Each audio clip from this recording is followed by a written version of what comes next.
Bear, we got two girls teams that are 2 wins away from a trip to state. What do you think about that?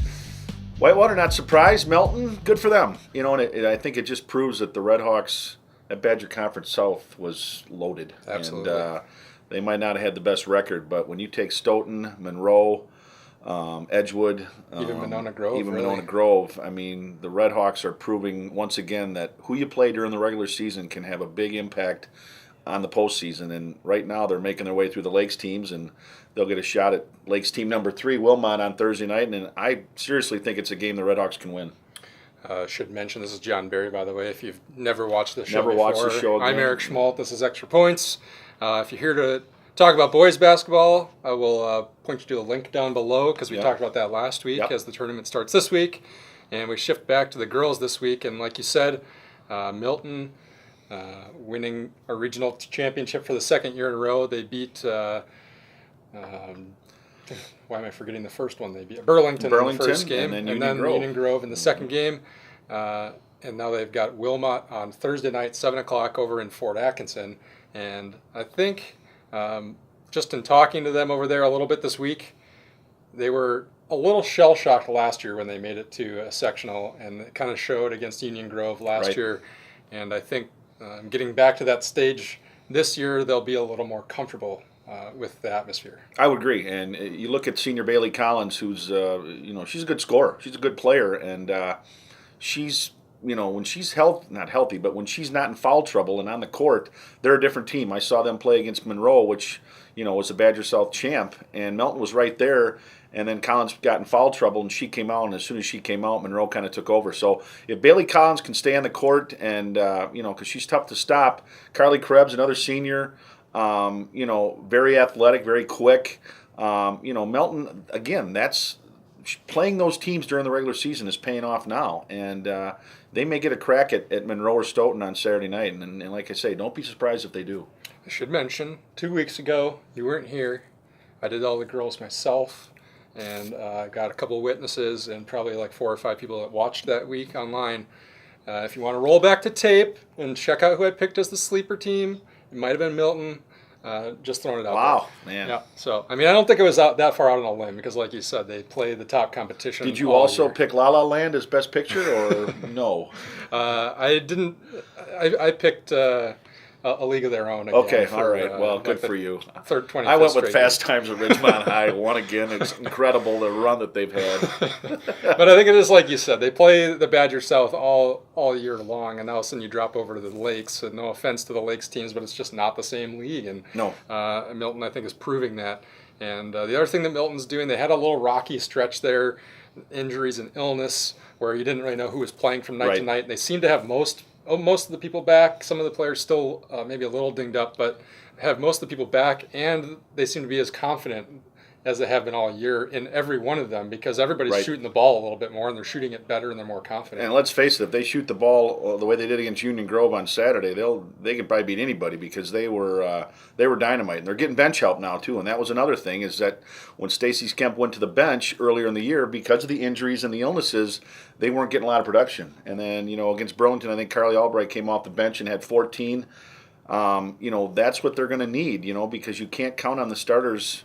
Obviously all time, and especially on back-to-back nights. And because those bench players had to play, now they've got the experience, so that helps. So I did talk to Bailey Collins over there this week just to get a sense for where this team is at heading into Thursday's game against Wilmot.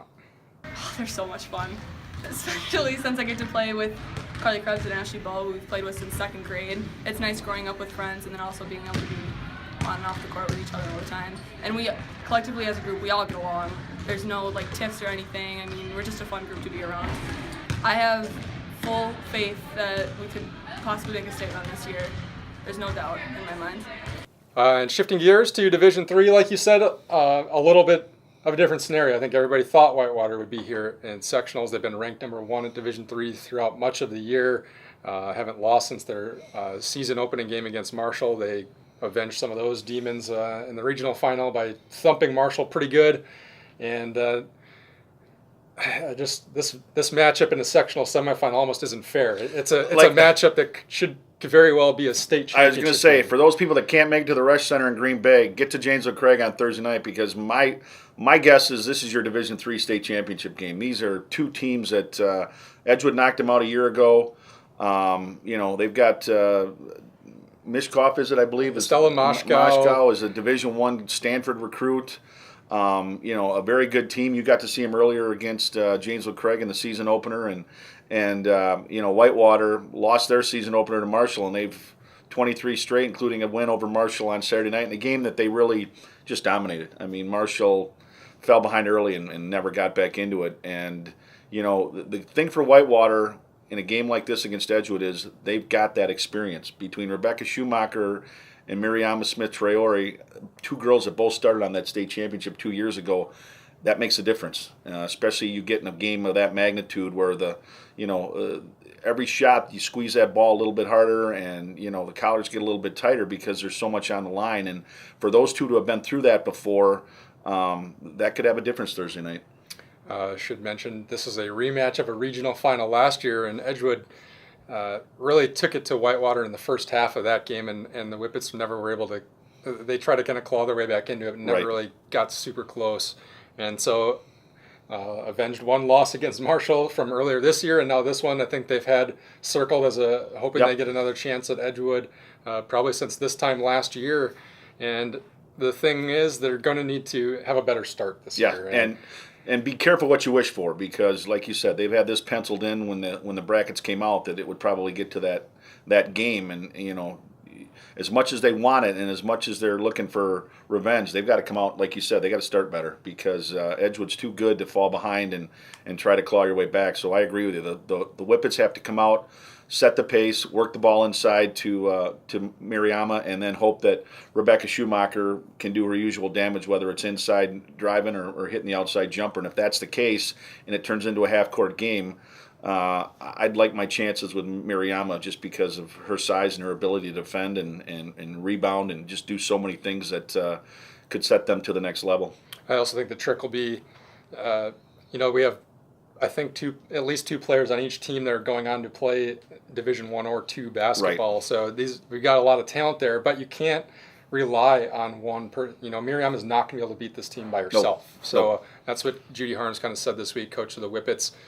They've got to have their role players step up and make some key plays at key times, because you can't beat an Edgewood team with one or two players. And like you said, much like Milton having an advantage playing Milton or playing Edgewood and Stoughton and Monona Grove and Monroe during the year, this is where I think Edgewood's got the advantage, because let's face it, the Rock Valley is nowhere near, at least not this season, was nowhere near as competitive as the Badger South was. Luckily, Whitewater did kind of test themselves against some of those teams. They played Stoughton. I think their Badger South team they played was Oregon, if I remember right. So they do have at least some experience playing those teams in non-conference. They didn't back away in their schedule at all in the non-conference games, so they do have some of that. So talked to Rebecca Schumacher this week and asked her what the Whippets were looking forward to against Edgewood. Yeah, we're really just excited for it, and we're just, I don't know, this year we're just really good friends on and off the court, and that helps a lot, I think. We have great chemistry. Every game in regionals and sectionals is the biggest game, because if you don't win it, you're done. So I don't know.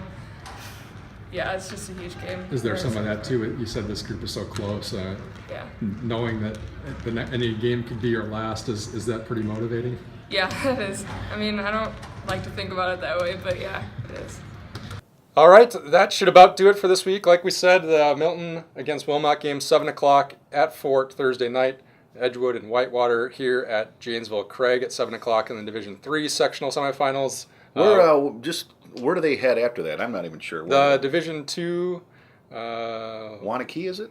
God, we're going to have to post We're this going to down. post this down, yeah. Sorry for bringing it up. The Division I sectional final is at Craig. Right. I know that. One of them's at Middleton. I want to say the Division II is at Middleton. Okay. And the Division III might be at Sun Prairie. Okay, all right. If we're wrong, we'll fix it down below here. Okay, So sounds good. Get out there, check out some basketball while you still can, folks. We're winding down the season here. We are. We'll see you next week to talk boys sectionals. Take care, everybody.